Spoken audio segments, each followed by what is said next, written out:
Good evening বন্ধুরা, চলে এলাম সন্ধ্যাবেলা তোমাদের সঙ্গে একটা মিনি ব্লগস নিয়ে।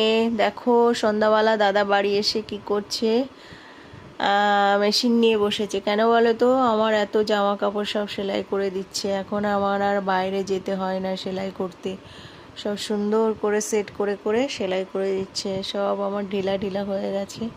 তা আমার তো খুব মজা, এখন আর পয়সা খরচা হচ্ছে না।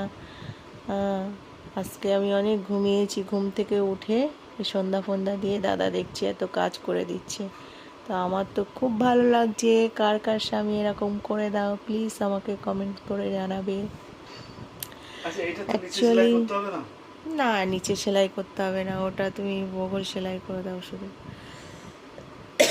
সব জামা কাপড়গুলো ঢিলা হয়ে গেছে। তো দেখতে থাকো, পরে আবার আসছি। তো টাটা। আমার ভিডিওটা যদি ভালো লাগে প্লিজ কমেন্ট করে জানাও।